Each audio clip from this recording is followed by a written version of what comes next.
Season 1, Episode 13, Matching Your Character to Your Plot. Hello and welcome to How to Survive Until You're Published the podcast, because if you're drowning in words, so are we, and you might as well not do it alone.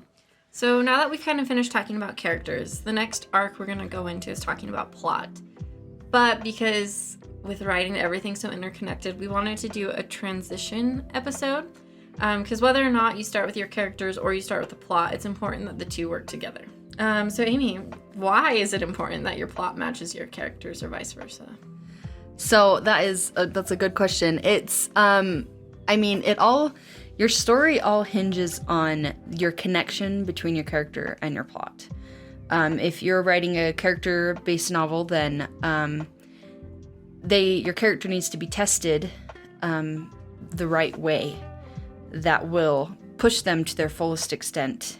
And making sure your plot does that testing is the utmost important. In your story, you are essentially God, and it's your role to align the world perfectly around your character so that they get poked and prodded, so that they get tested, so that by the end of the story, they learn what they needed to learn.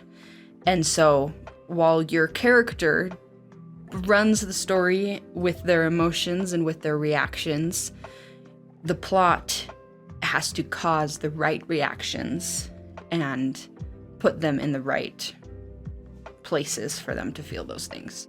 So there's this awesome quote from Story Genius by Lisa Cron. She says, "The question now becomes, who is the person whose transformation, whose internal change will embody at that point? It is his or her internal struggle that will trigger the decisions that drive your plot. It is not what the world throws at them, it's the meaning they read into those events that your story is actually about." Yeah, and I really like that because, one, it does bleed into why it's important, but it also bleeds into the next question, which is, how do you know if you have the right character for your plot and the story you want to tell? Because it really comes down to the heart of the story you want to tell, your theme, and what the deeper meaning is you're trying to portray. Like we talked about with Amy Ziegler, and also with Megan Walker in this past episode, about how you put like the pieces of yourself and emotion into your characters, and that message you want to convey comes out through their feelings when you bring them to life. But if you don't match your character to the plot, that message isn't going to be as strong. So like, for example, if your story is about learning to trust people, or like someone learning to trust after they've been hurt, you're not going to want a character who just trusts everyone, because it's not going to get that message across. Maybe at the beginning they trust everyone, but we see somebody break their trust. But either way, if that's the theme and the point of your story, you're going to need a character who kind of fits and molds with that. Kind of backtracking though to the quote that you gave, Amy, from Story Genius, and just how like picking whose POV and whose internal struggle is really, and how like the meaning they read into those events is going to impact your story. It's really the important part is picking the most interesting POV for the audience, right? And that's how you will know that you have like the right character. For example, like Hunger Games, really good example because I think a lot of people are familiar with it. Katniss was the perfect protagonist for that novel because of her distrust, because of her trials, and because she's selected for the games.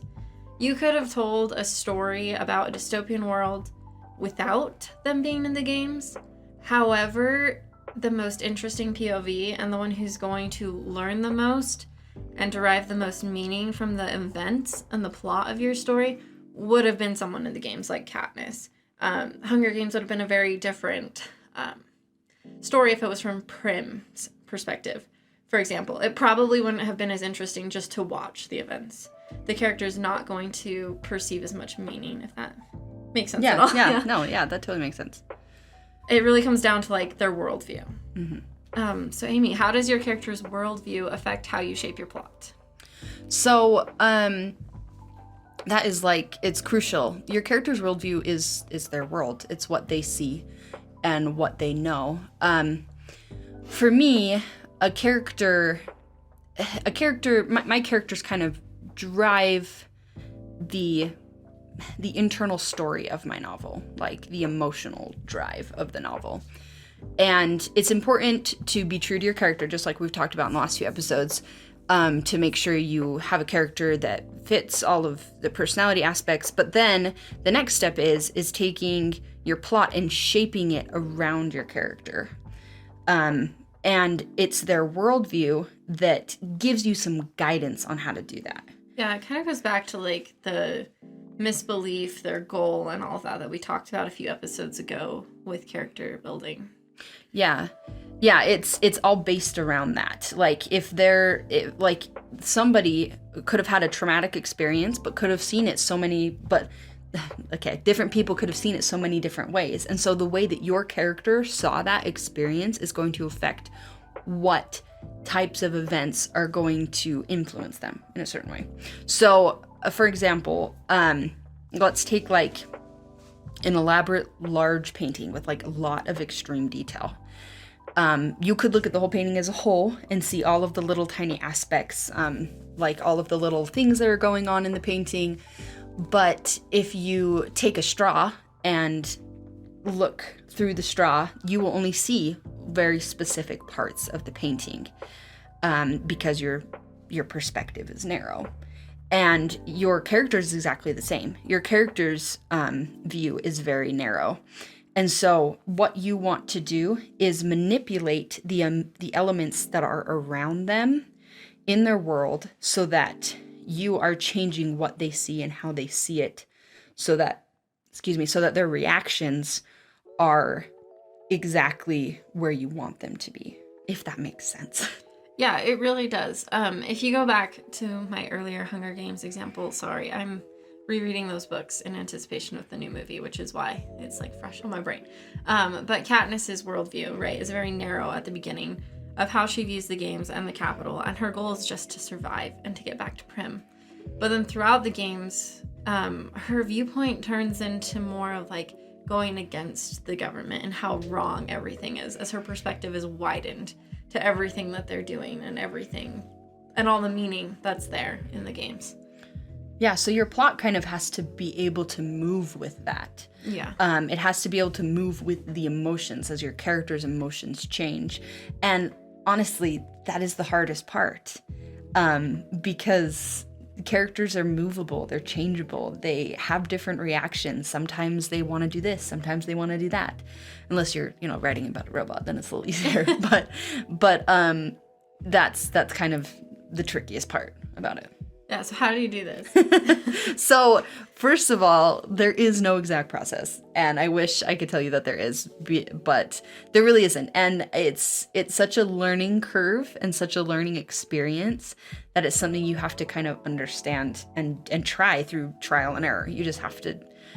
I think that's why we end up with so many drafts. Yeah, I was going to say, I don't think you're going to understand this on your first draft. You might understand pieces of it, but it is really as you tell yourself the story and then you edit it and you really work with your characters that you're going to understand it. So I feel like with your first draft, don't feel like you do need to understand them perfectly. Obviously, try your best, but you will discover things. Yeah, as you write. Yeah. Yeah, I feel like it's kind of like trying to understand a person. It takes you forever to really get to know a person and to understand how they operate and how they work. It's the same thing. And you're trying to like manipulate the world around them so that they react a certain way when you don't completely understand them. It takes time. It takes a lot of practice. It reminds me of all those, you'll see a lot of memes where it's like, this is my outline for my novel, and then my characters decide to go this entirely different direction. It also like relates to this Dungeons and Dragons meme I've seen where it's like planning the campaign for my players, and there's a outlet on the wall, and you're like, yeah, they have these like 3 different outlet options, and then that plug is actually just jammed into the wall because they went a completely different way. And it is the same way with legitimate characters. I know you're like, oh, but you make them up, but at the same time, like you don't. Yeah, they build off of each other. You kind of have to grow. So the first thing that you want to do is just to make sure you understand your character's worldview. If we were to break it down a little bit, that's probably your first step, is to make sure you understand your character and their worldview. So one thing that there was a Storymakers class a few years ago taught by Shauna Holyoke, who was amazing, talked about matching your character to your plot. And one of the pieces of advice, she gave a few, and I'm going to talk about them, but one of the pieces of advice she gave was doing an interview or like a matching test with your protagonist. And she gave me a few good questions that are actually taken from David Farland and some of his material, which he's a really good resource. If you just type them into Google, you'll find some really great things. So here's a few questions for you. So what prerequisites does your plot expect from the main character at the onset of your story? What are your character's notable weaknesses, and will this plot force them to become strengths? Does your inciting incident include something that will realistically push your main character from their comfort zone to do something they wouldn't have done before? And like a hint to that, put the one thing they want behind the one thing they don't want to do. Another thing that you can do is really consider if your character's behavior matches their internal struggle that they're having. And if your plot doubles as a treatment plan for that struggle. So that's a little bit of the same thing, but just think about how what they're going through, just break it down simply. What do they want and what are they struggling with? And will your plot get them that? Will it get them to that? And then the last thing, and I'm sure a lot of you have heard this, is just to take a personality test on behalf of your protagonist. That can help you just understand more where they're coming from and help you get a little more insight into who they are and how their brain works. So then from there, once you understand your character's worldview, then you want to figure out how to put your plot in there. So just kind of like how the obstacles and everything are going to drive them in that direction. Yeah.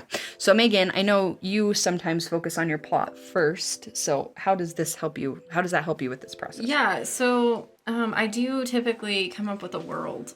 So like world building your plot first.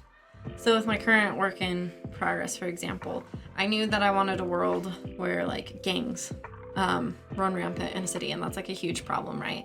And I knew I wanted a group of thieves, and I wanted something kind of bigger than life problems in there. But so I came up with that plot, right, and like a heist going wrong type of plot structure before I came up with my characters.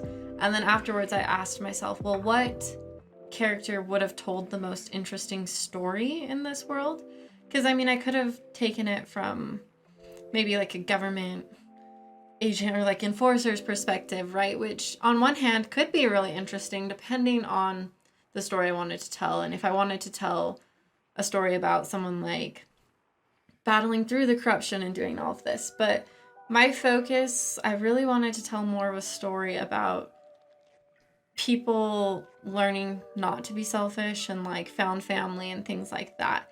And for me, it made the most sense to find characters who would kind of be in the underworld and who would be part of that seedy underground, you know. And that's kind of where I worked back from that. And then I was like, okay, well then what do I want them to learn? So if my goal is to have them not be selfish, okay, who's the most selfish of all, you know? And it's like, okay, a team that's full of thieves, one's overly selfish, it's kind of like the leader of the thieves, right? That's kind of how I started coming up and forming my characters to the plot. And the plot has changed a lot after I've started to understand my characters and what's really going to get those points and themes across. Because I think, honestly, it wasn't until I started understanding some of the stronger underlying themes in my story that I then understood what my characters' wants, needs, misbeliefs were, and what their wounds were. But that's kind of how I would start with the plot first. I just knew that I wanted to write a heist story in this kind of a world. And then I was like, okay, well, what character would be the most interesting to tell that story? And I kind of worked backwards from there. I love that. I feel like it really is your theme that helps you to understand where your plot is going to fit. Your theme is kind of that glue that kind of holds them both together and connects them together. So it definitely does. So have you ever realized part of the way through a draft that your character doesn't match your plot? And how did you rectify that? So yeah, I mean that's definitely the story of my life right there, like the story of all my drafts, because I mean I'm such a character-driven writer that I have fought for many months to make sure my characters were perfect, which I need to pull my brain out of the perfection thing, but it does take it takes a while. So I think I've talked about this before, but one of my main characters in my work in progress right now, his name's Alexander. The redemption arc. Yeah, the redemption arc. I was so determined to write him as a redemption arc, because that's just what I wanted to do. That was what I was really excited about. But I wrote a lot of scenes with him, a lot of scenes between him and my other main character, and like just to see their chemistry and see how they worked and how they could fill each other's needs.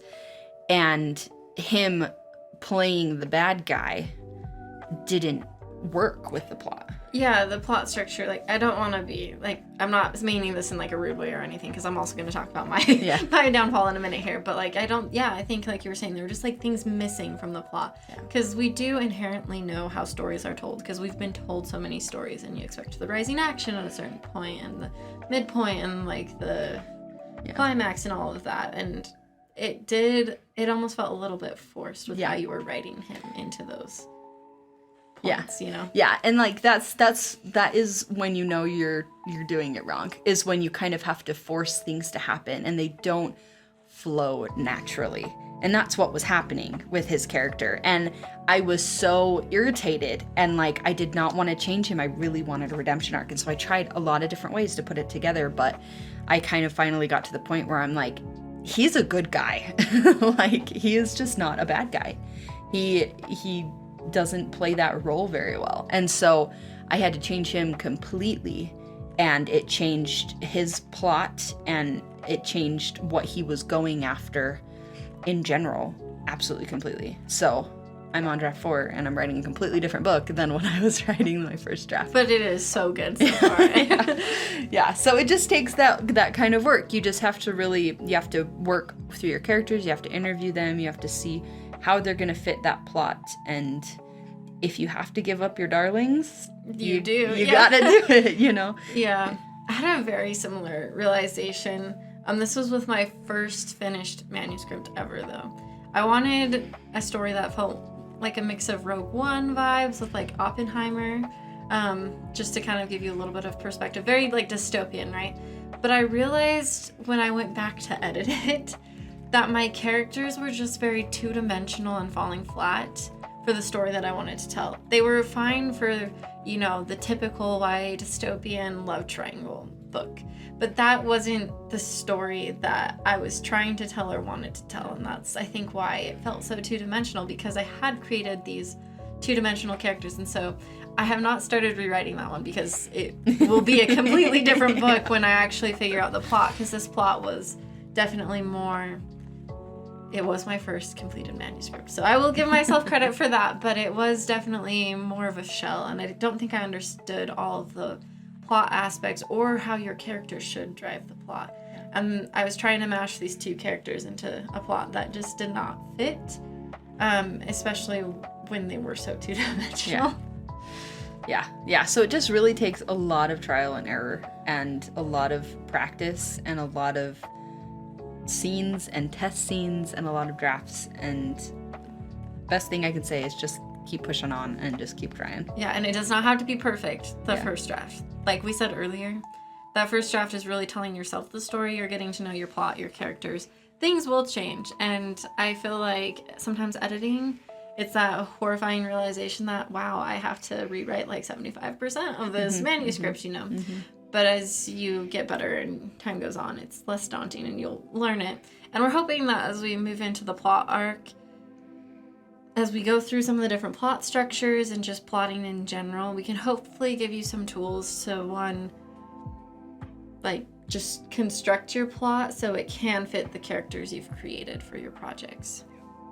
Yeah, so we want to leave you with a challenge. So for this week, do an interview with your character to try to understand their worldview completely. So my best advice with that is to just ask running questions. So ask a question and then just think about their answer, build off that, and just kind of go and go and go. And I'd then add on, like, think of obstacles that are going to get in the way of their worldview and, like, make them challenge that worldview once you understand it. Yeah. So do the interview, figure out what their worldview is, and then list out obstacles that can challenge that worldview. I love it. Okay, yeah, thanks so much for listening, because if you're drowning in words, then so are we, and you might as well not do it alone. Have a good week.